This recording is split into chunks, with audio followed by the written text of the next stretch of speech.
So let me get started here. Let's see if we can work this. Here we go. I thought I'd quickly, I was speaking with lots of folks out here, and some folks have heard of Adtran, some have not. I don't know if you probably noticed that we serve nice drinks. We sponsored the bar last night. So you may think that we're an alcohol distributor, but we're not. Adtran is a telecommunications company, a public company based in, in Huntsville, Alabama. We mostly on the think access networks. So Adtran started in a great position then at the access layer for carrier networks, but then also at the access layer for business customers, for enterprise as well. So Adtran is a leader both in terms of carrier networks, in terms of access, and also on the enterprise as well. Now in August 2011, Adtran made a quiet acquisition of Bluesocket. And Bluesocket was a VC-backed company in Boston, in the high-tech corridor, August 2011. And the reason for this this acquisition is the network virtualization that Bluesocket had developed for wireless networks, specifically for Wi-Fi networks. Now, Bluesocket remains as a business group still in Burlington, Massachusetts. But this was a kind of a quiet acquisition, and most of the analysts looked at the wireless or the Wi-Fi side, didn't really catch the network virtualization side of it. And for Adtran, that was okay. Adtran is looking into and exploring network virtualization, but this is what caused Adtran then to enter this market and start to explore it, and why we're here together today. So, a couple of comments then on network virtualization. If you think about an application really requires two basic elements. You need the compute side, and you need the network side. And that's what almost every application entails. Unless you're sitting right in the data center and connected to that computer, chances are every application has a compute side and a network side. And what's interesting is, over the last 10 years, then, virtualization has advanced tremendously on the compute side. I've represented that by Eve from the WALL-E, if you recognize that. If you have a child, you probably had to watch this 10,000 times. But on the network side, we're still dreaming a lot of times about virtualization. So it's amazing how virtualization, how advanced it is on the compute side, and on the network side, we're still just starting to get going in terms of virtualization. But virtualization really starts with, and SDN as well, and we talked about this yesterday at length, is the separation of the control and data plane. In other words, that physical device is completely separate from the service side. So the service isn't associated with, it's not tied to, it has nothing to do with the device, other than that device is forwarding that data plane. And that's one of the things that ties together network virtualization and SDN. And this is what has to happen first, is that separation of service from physical device. Now, the thing about server virtualization, and you've probably seen this, and this is where all the data center guys live, right? That really started in 2001.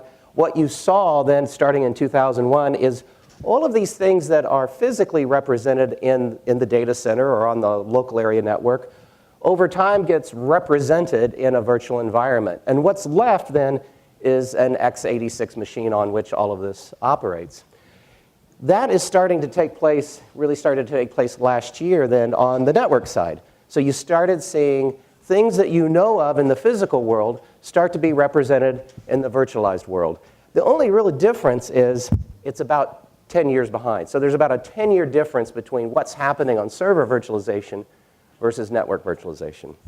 But with network virtualization, the network is different, because at the end of the day, you've got to have something physical that you are connecting to. And that might be a jack, that might be a wire, or it could be wireless. So it might be a radio. But inside there is a radio inside that device, and there's a radio inside that access point. So the key difference then between server virtualization and network virtualization is you still need some sort of physical topology out there in some way. You're still coping with data forwarding. So then it's a matter of moving as many functions as you can onto a hypervisor. And if you can go further and define that in software inside of SDN.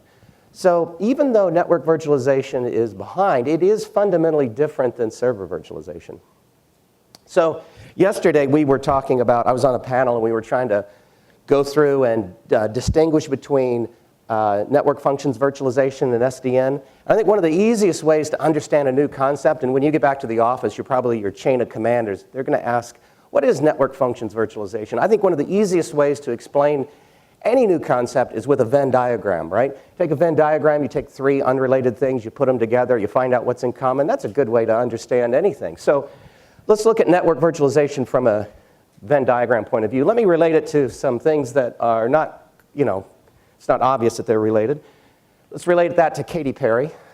Let's relate network virtualization to Golden Gate Bridge. And what do these have in common?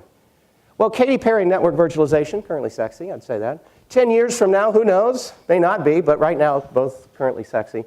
What about the Golden Gate Bridge and network virtualization?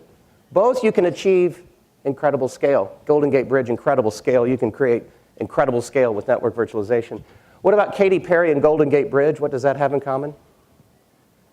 No, they're both built in California, sir. That's one of them. And now, always, what do all three of them have in common? I would say success at least partly due to superior underlying infrastructure. So there you go. You can use that. If anybody asks about network virtualization, there you go. I think as you start to look out on what's going to happen with network virtualization, what I'm finding, what's emerging is products and solutions that really adhere to these basic principles. We talked about the independence from network hardware. That's the whole theme of this conference, is that independence from network hardware. I believe we will reproduce the network service model. A lot of the terms that we use, the concepts that we use, I don't think those go away. Those get represented in a virtual world. So a lot of the nomenclature, the way that those networking parts are referenced, I think that stays the same. So our reference model will stay the same. It will be virtualized. But the operational model will follow compute virtualization. So that operational model will look a lot more like a data center and appear to be a lot more like server virtualization, but we just simply use the same network service model. I think compatibility with any hypervisor platform, whether that's an open, shared type of hypervisor, or whether that's VMware, Citrix, Hyper-V, independence from the hypervisor platform, that will come to pass. This will happen, isolation between applications, physical network, and control plane. So what I think will emerge is a physical layer, and those will be, and in the same way that server virtualization was about, the standard was an x86 machine, that will happen in network virtualization where that device will be a very common switch or a wireless access point. That will be a physical layer. Separately will be a control layer, interacting with applications through an API. That basic setup will happen across all sorts of different types of services. This is important, and it's an important part of, cloud often gets used, and we're all subjected to cloud spray. But what cloud does so effectively is performance and scale. Cloud allows you then to place that control where it makes the most economic sense. That's a key part of network virtualization, and that is happening as well. And then we talked about this in some of the panel discussions, programmatic network provisioning and control. If you think about the level of effort it takes to create a service on a network, all the programming that you have to do on different switches and different networks, it gets very complicated. Now, if you've been involved with networking for a while, it's almost second nature. You go in there and could create a VPN, but it's actually quite complicated. Very different than if you create a service or in enterprise software. Much more simple, much more straightforward. In the future, then, creating network services is going to be more like going into a piece of enterprise software and defining what a user can do. So I think what you'll find is more and more solutions on the market that follow these principles of network virtualization. So what's evolving? I think compute, we talked about compute and network. Over time, they will become more symmetrical, meaning they will be more equal in terms of the level of virtualization. I think the tools that you use will become more common. So software tools that you use on for enterprise applications on server virtualization will look and feel a lot more like what you would use on network virtualization. A symbiotic relationship. And a lot of times I feel like network holds back sometimes the server virtualization or those applications. But over time, it will be more symbiotic. But can the network virtualize? Can you really virtualize the network? And, what's interesting in terms of network virtualization, the seeds are there for virtualization. So there's actually some instances of virtualization that occurred many years ago. So I talked about the need for separation of control and data plane. That actually took place in the PSTN over 40 years ago. So if you think about it, when you pick up a telephone and you're going to make a call and you get a busy signal, is that happening over the bearer channel? No, it's not. That is happening over a different signaling system 7 network. This took place, Bell Labs came up with this, and this was in place in the AT&T public network long before we even thought about network virtualization. Yet that's the essence of virtualization, that separation of control and data. Signaling is what you call it in a telco. So the seeds are there. We understand, if you're in networking, we do understand the basics of network virtualization. This is a case of the first steps of network virtualization occurring over 40 years ago. If you dial all the way forward, if you look at TCP/IP, again, the seeds are there for network virtualization. TCP/IP conveniently breaks things up for different functions, separates those functions. It presupposes endpoint intelligence and independence, and it allows, there's lots of different tunneling options here for communication between a physical device and a control plane. So if you go all the way back to the public switch network, come all the way forward to IP networks, all of those seeds are there for network virtualization. We don't have to recreate lots of things, and we've been kind of doing things for those fundamentals even 40 years ago. Now, let's kind of jump over to SDN. Related topics, and we talked about that yesterday. So SDN is, and I took a definition from SDN Central, but a new approach to networking. We talked yesterday about network virtualization is more about saving on CapEx. Why? Because you're going to use simple data forwarding devices and take advantage of a data center. SDN, more about CapEx. Why? SDN is more about defining services and making them programmable, so you can create those services very easily, and the service provider is much more agile. That's the key concept behind SDN. Now, I have a theory, and that is, I believe SDN will deliver on the promise of GMPLS. So if you remember, MPLS comes out of tag switching. MPLS, a better way to scale an IP network. Wouldn't it be great if we had GMPLS so that we have a unified control plane across not only IP devices, but optical devices and everything else? That was the promise of GMPLS. It was going to make our networks so much simpler and less expensive to operate.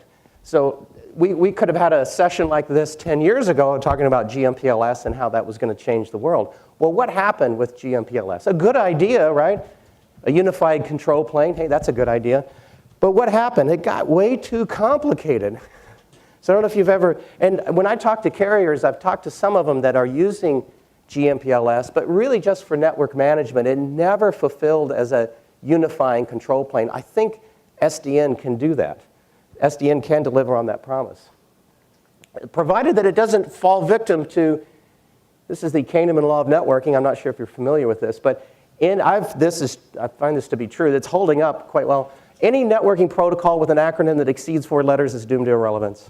This is what I've found. Unless it has a slash in it, TCP/IP, or a mixture of capital letters and small case letters. So we're all watching very carefully network functions virtualization, SDN. As long as we keep those separate and we have and in between them, or if we put a slash, that's okay. But if those ever come together into a 6-letter acronym, then I think this whole conference will probably shut down. So GMPLS, TE, GMPLS, what did it fall victim to? Complication, and it came askew of the Koeneman law of networking.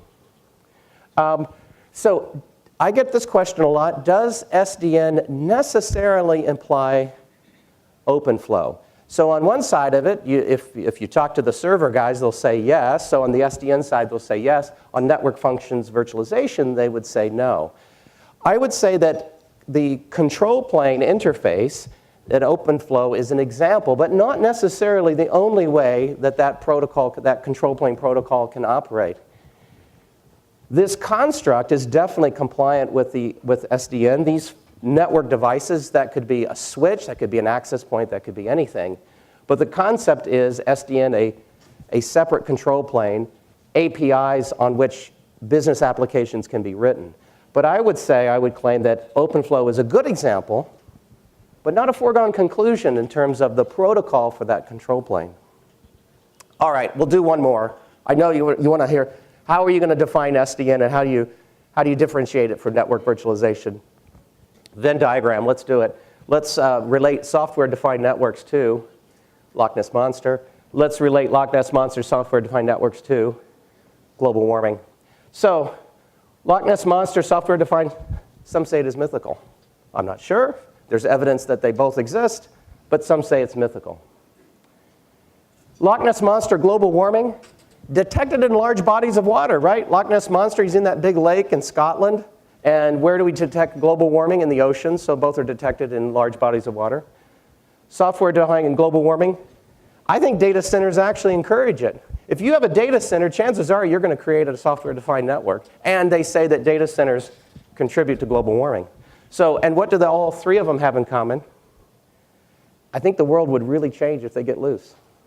I mean, if the Loch Ness Monster gets loose and stomps around in New York City, we've got, that really changes things. Software-defined networks, I think that really changes things as well. So, if your chain of command needs some simple explanation in terms of software-defined networks, there you go. You can use that Venn diagram.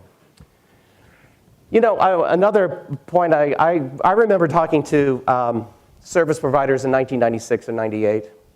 And I was talking to them about how their networks were going to change from circuits to packets. And at that time, that seemed outrageous to these service providers. There's no way that my business customers are going to allow their mission-critical information to traverse my network in these random packets with no virtual circuit and no permanent circuit. That will never happen. But what do we find at the backbone of a lot of the carrier networks? We find a packet network without permanent virtual circuits. Packets just flying around and somehow they come together. So a thing that seemed so outrageous in the mid-90s is, and now it's accepted and no carrier says anything more about it. But I think now in 2013, saying that someday that saying that your network, it won't be made up of switches and routers. Your network will be made up of virtual machines controlling simple physical devices. To a lot of the carriers that you talk to, that sounds outrageous, but that will come to pass, as did packet networks did when we used to talk about them in the mid-90s. So the implication, though, I think, service agility, service providers are going to be much quicker. They're going to be able to move, define services, and make changes faster. Far more cost-effective scaling. They'll be much more reliable because that control and data plane will be separate. But where do you start? And that's what we thought about at Adtran. We thought, we can talk about these concepts, but put a solution in play. Where do you start? And a network is kind of a big thing. Where do you go first? And our thinking was, because Adtran is primarily in the access networks, we thought, okay, let's start with the access network. Why? Well, that's where a lot of the scale pressure is, and that's where you define a service. We talked about service agility. It might make sense to do that at the access layer. So then we went one step further and said, well, maybe it's at the Wi-Fi portion. And the reason for that is that part of the access network is under tremendous scale pressure because of all of these devices that everybody has and how common it is to communicate over the Wi-Fi network. So when we thought about where would we apply these principles of network virtualization and SDN, well, let's pick something. And we said, yeah, there's a lot of scale pressure here. Here's where you define services. So that's where we've gone first to try to apply these principles.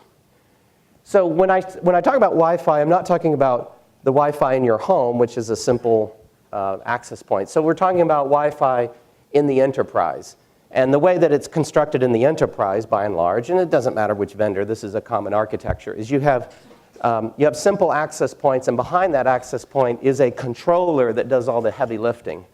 And this is the exact antithesis of network virtualization. This construct is the exact opposite. Why? because you have a physical device, that access controller. That physical device has just one purpose and one purpose only, and it controls those access points, and that's all it does. So it's a classic model from the old way, from long before network virtualization. So we saw that and said, that's probably a good candidate for applying the principles of network virtualization. So how do you do it? Well, you simply take, it's not so simple, but you take those functions that used to be on a single-purpose controller and move them to a hypervisor, specifically the management plane, and that's the network management, all those access points, and the control plane, which is basically the user control function. Put that on a hypervisor, expose APIs for business applications, and then have the access point actually do the data forwarding. Then that's the basic move. Now there's man years of engineering time in order to do that, but that's how you would go about virtualizing a WLAN. Now, so we talk about VPNs, we talk about VLANs. I think what will emerge is VWLAN. And it would leverage, by doing that, you leverage a data center already existing. You leverage a hypervisor. You leverage application programmers that are in that data center. But it does have the lowercase. Do you remember the Koeneman law of networking? You're safe if one of those, or a slash. So, so as long as you mix up the cases or you have a slash, you're okay. But you're listening, that's good. But that is not VWLAN. That's the point I'm making on that one. But boy, this is the thing about network virtualization. You do that and all of these constraints that you used to be under go away. So if you do that on a Wi-Fi network, in one virtual machine, located anywhere, and you might as well put it where it makes the most economic sense, you can control access points anywhere. Now these could be switches, these could ultimately be anything, but we happen to start with access points. But that basic idea, that's the real economic power of network virtualization, is that ability to put all of that inside a virtual machine, locate that virtual machine probably where you already have a data center, probably where you already have a hypervisor. Groom the traffic at the access point, yeah, that makes a lot of sense. So define that service at the access point, not in the middle of the network. So we talk about service agility. Apply that service then right when that user enters the network. And for a lot of users, that is a Wi-Fi access point. That's where they come into the network. So conclusion is network virtualization, it'll make network service definition symmetrical with application definition. And what I mean by that, the ease of which your compatriots in the data center create something inside of SAP, or they create a new service of any kind, that ease will come over, and that agility will come over to network services. There are network virtualization solutions available now. They're on the market, so it's starting to emerge. This is still a very nascent industry, but there are some solutions that are coming on. There's lots of folks around here that are doing that. For Adtran, we saw the access layer as a great target, and specifically the Wi-Fi access layer as a great target that would make a big difference if you could virtualize that particular part of the network. And then finally, if you apply all of those to the Wi-Fi layer, but you would get the same effect if you go elsewhere. But by doing that, you get far more economic scaling and high availability and centralized control and security. So that's what Adtran, that's kind of our view right now on network virtualization, SDN. And any questions? I think we're on time. We do have we have a booth out there, so if you have any questions or any follow-up or anything else, come by and see me. Thanks.